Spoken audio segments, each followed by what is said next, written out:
All right, what up, everybody? Welcome back to my channel. It's your girl, Barbara, and we're back at it with Starting from the Bottom. And if you don't know, Starting from the Bottom is a channel about my ascension upwards, right? It's my ascension upwards after being taken all the way down to the ground by the choices and the things that I allowed in my life, okay? I take full responsibility for being who I am and where I am. And now that I know that, now that I can see that, I am working my way back up with a solid foundation with God. Okay.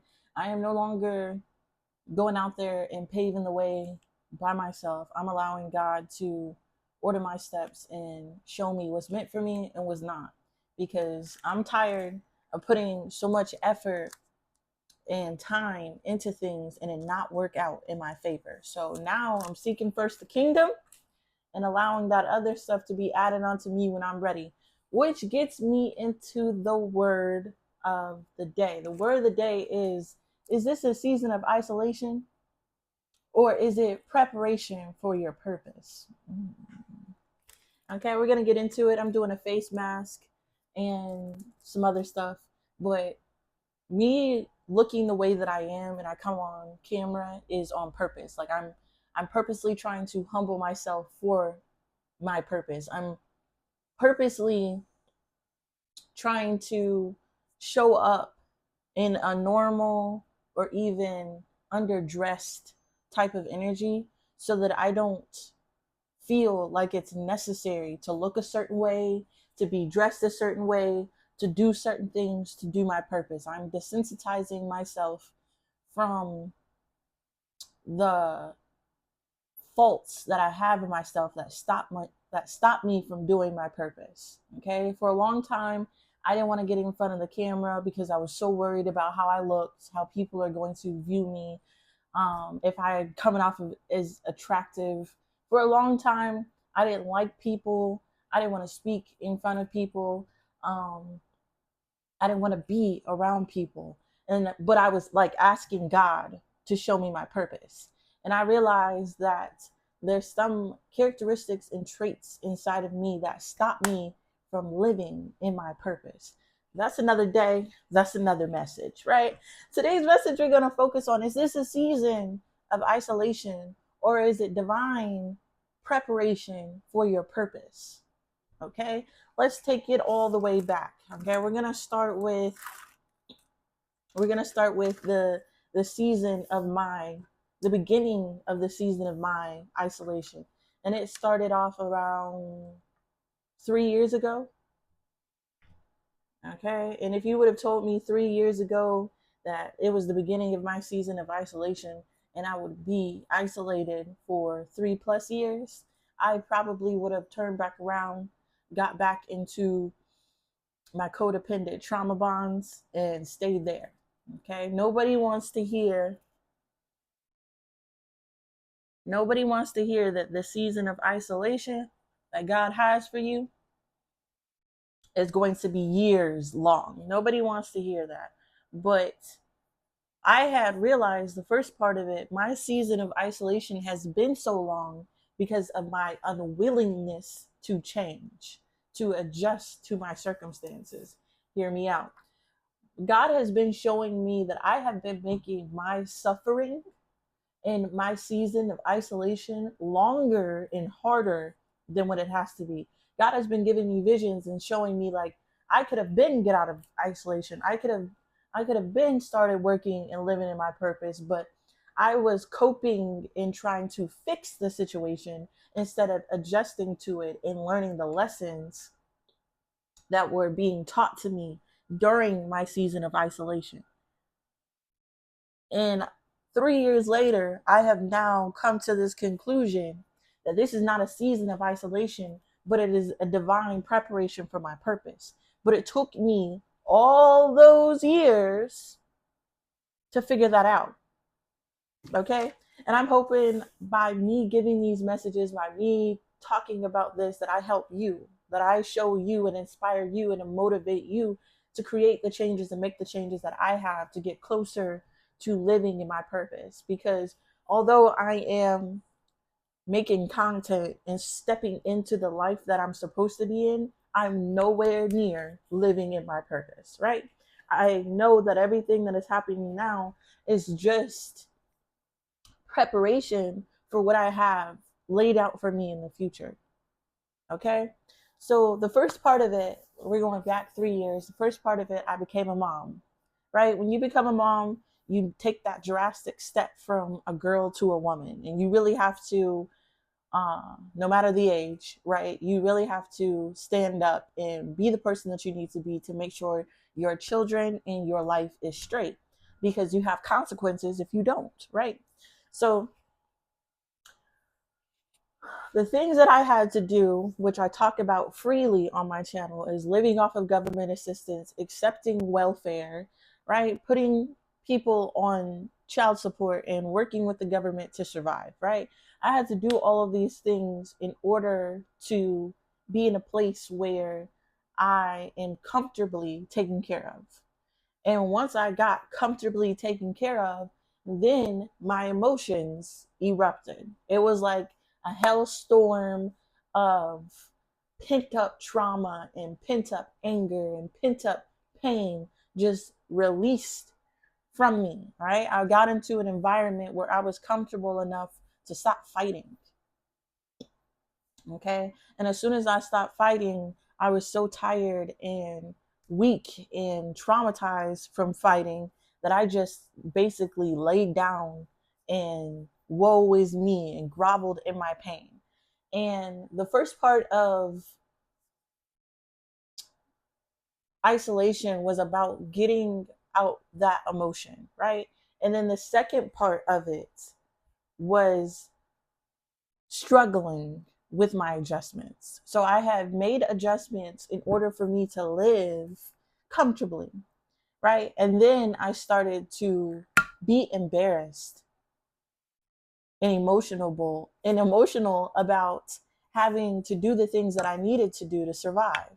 So although I was comfortable, although everything was taken care of, I was emotionally conflicted because I had to be on this. I had to do all this. I had to go through these hoops. I had to.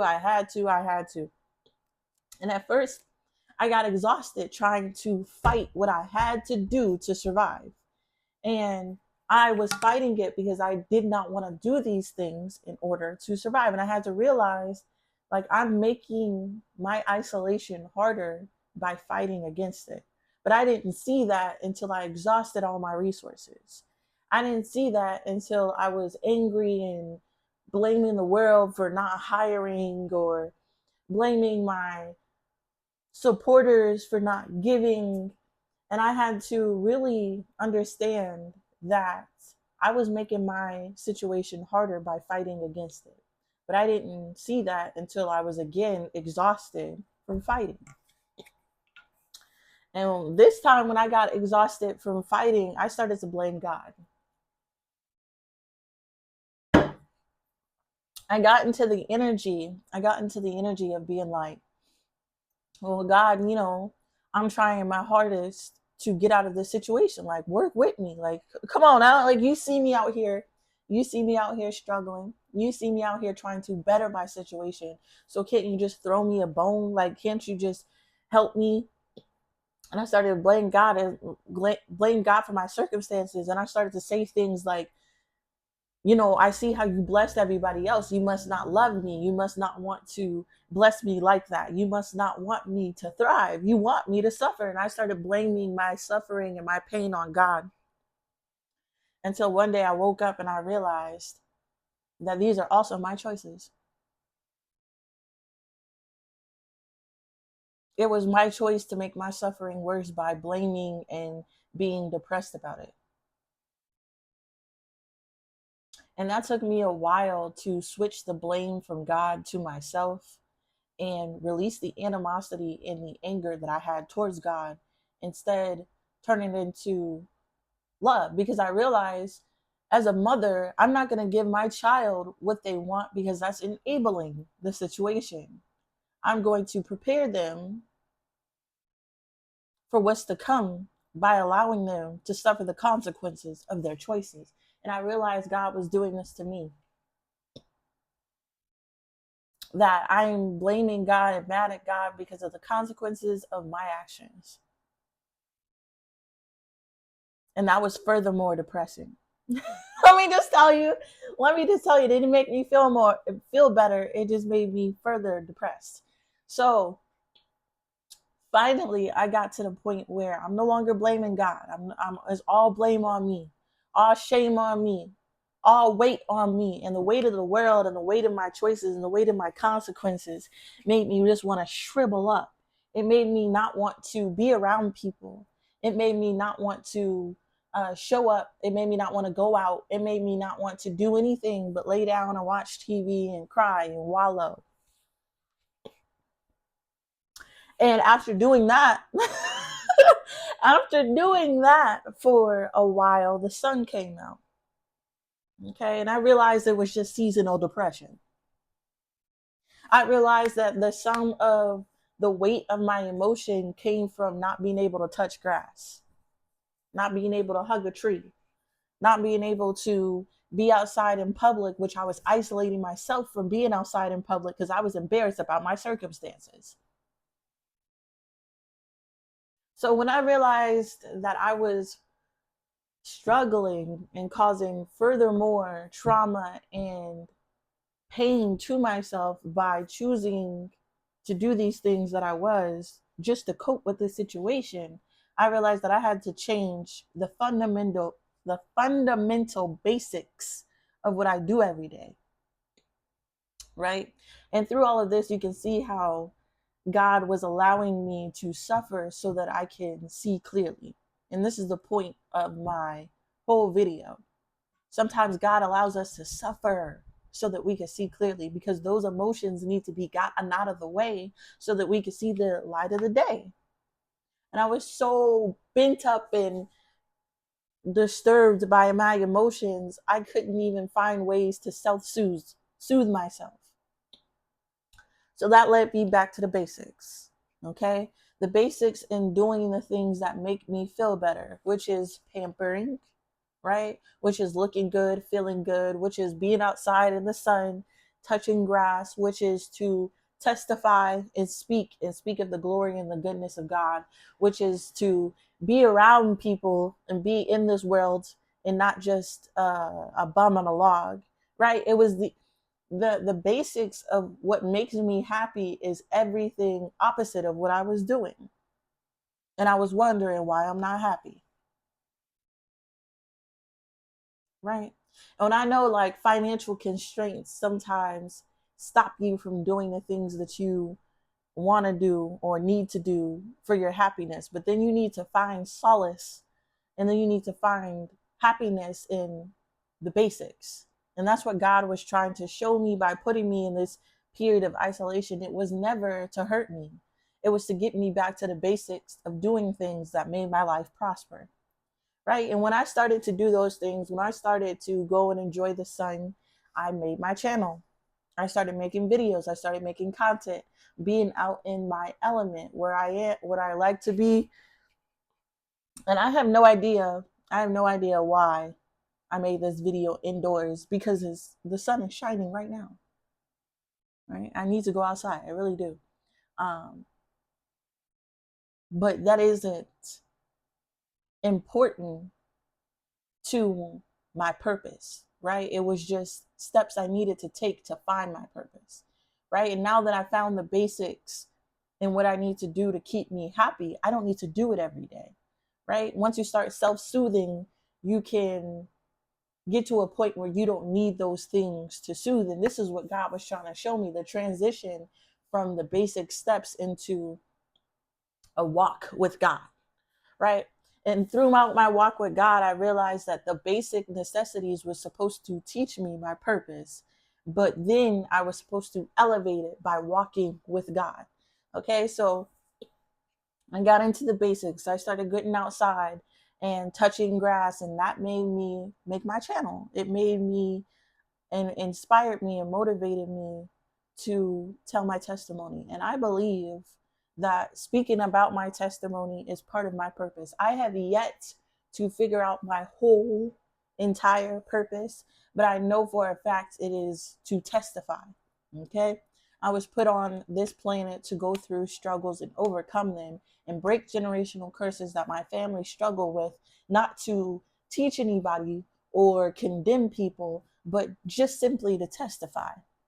And when I started to testify and speak, the weight of the world and the weight of my emotions started to pull off of me, to be taken off of me.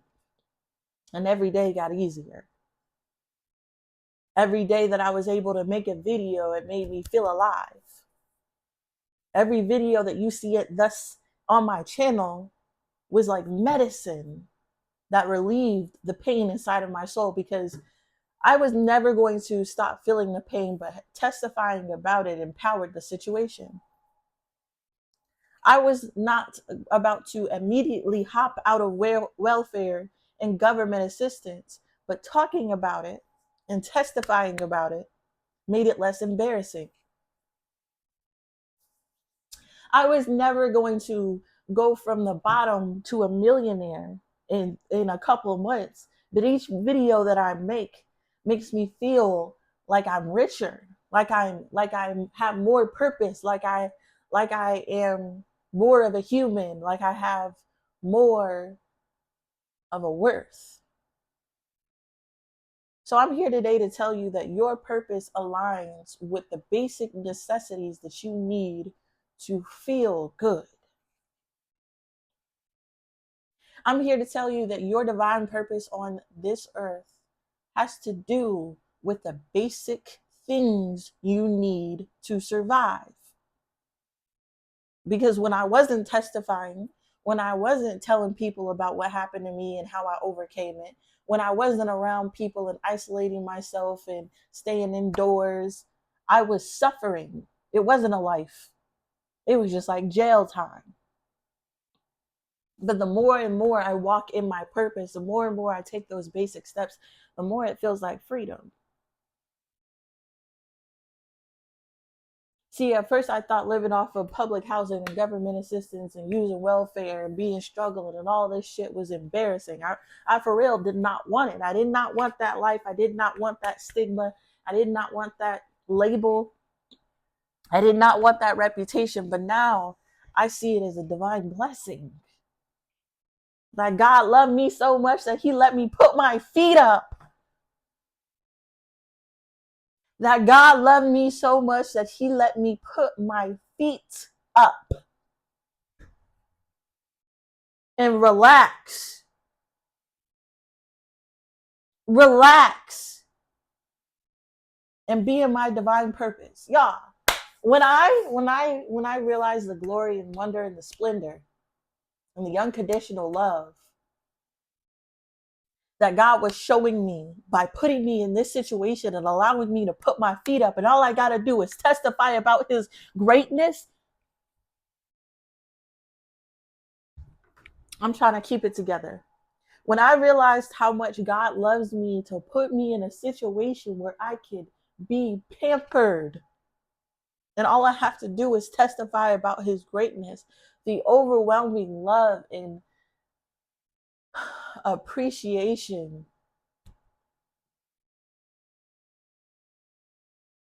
and devotion that I had for God just skyrocketed.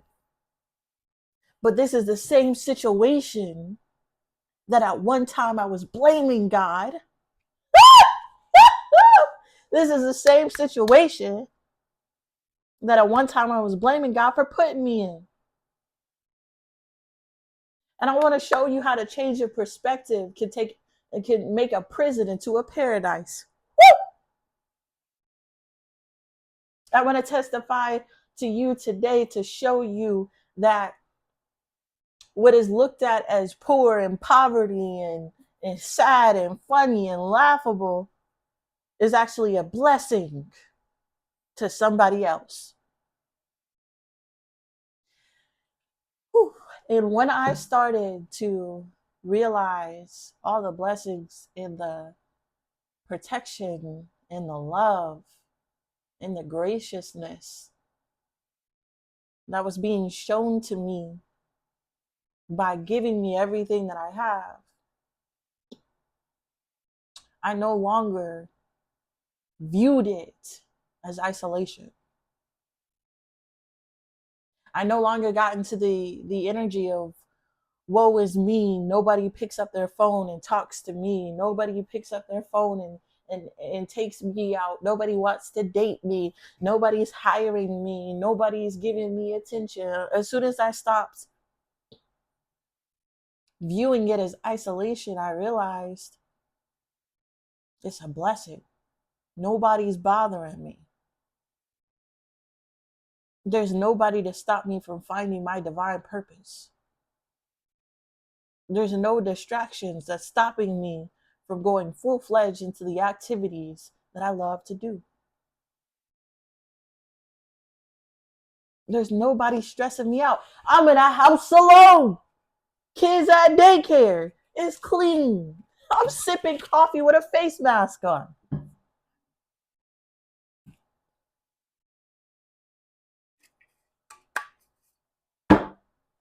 But it took me over a year of living in this situation to view it as a blessing.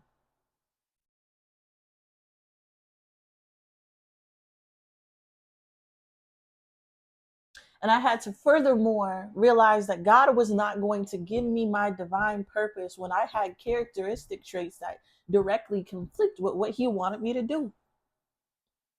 So that's why I started this video talking about how it was such a struggle to get in front of the camera. It was such a struggle to speak out loud. I've had dyslexia my whole life, and I can't read worth shit in front of a crowd. You asked me to read my notes that I wrote 20 minutes ago in front of a crowd. I will be stumbling over the words that I'm reading on that paper because I have dyslexia, and it is triggered furthermore by public speaking. All my life I had problems that were a direct correlation to my divine purpose.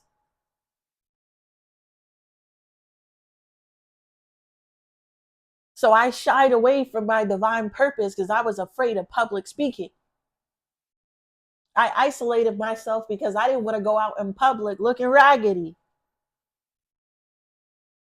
And I realized that God was never going to give me my divine purpose. He was never going to allow me to step into the fullness of the glory that He has for my life when I have characteristic traits that stop me from being who I want to be. And that I had to further realize that those were my choices. So I'm blaming God for not giving me what He told me He would give me because I'm not ready for it.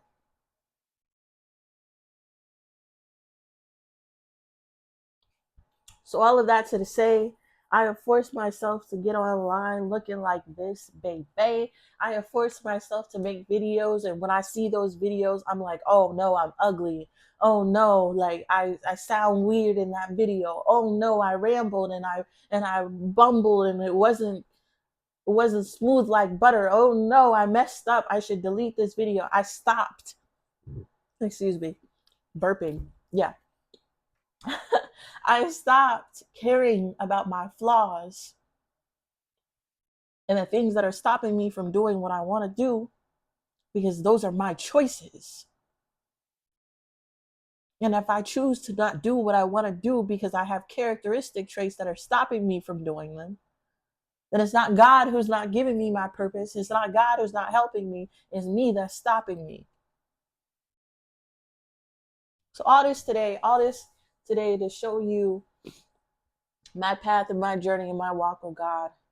I am not at the I'm not at the place where I'm walking with God, but every day I take a step and I'm thankful for it.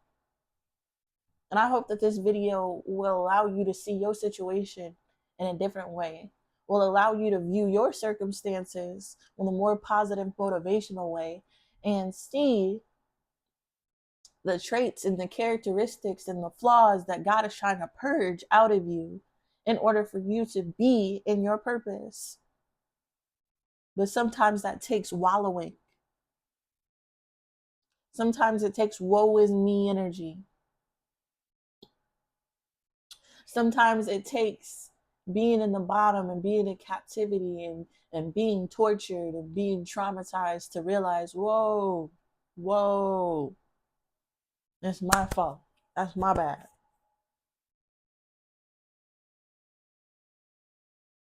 And I'm hoping that during your period of isolation that you get closer to God instead of farther away from him. I'm hoping in your period of isolation that you start working on yourself instead of complaining. I'm making this video to motivate you to see that sometimes that we are stopping ourselves from living of our own purpose. It's not God.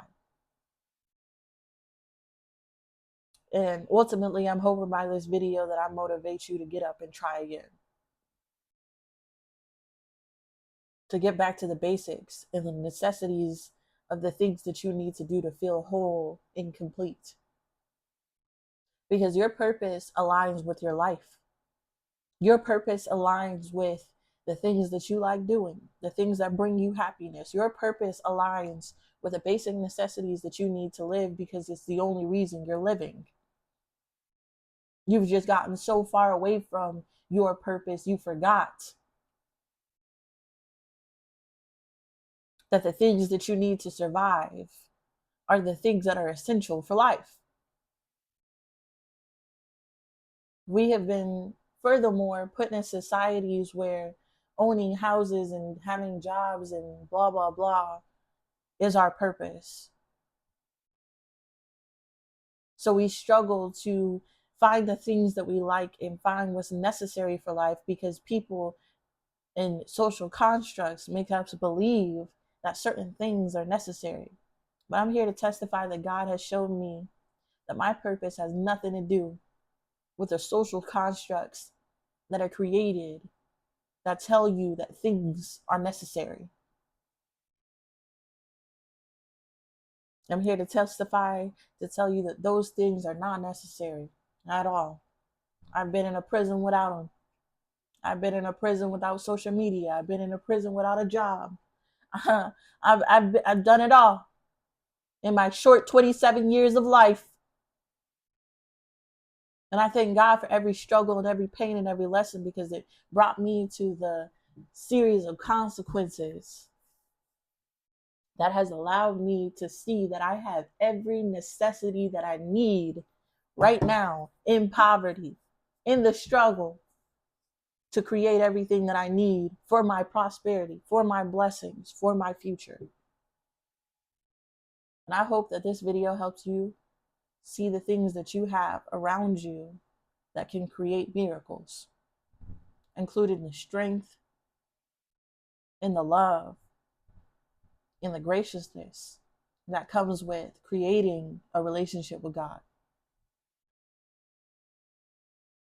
This is a message that I have for you today. If you resonate with anything here, please give me a like, comment down below. Subscribe to the channel to see what's coming up next from Start It From the Bottom. And go back and watch my other videos if you want to show me love. All right. Thank you for watching. Thank you for supporting. And may God bless you. Peace.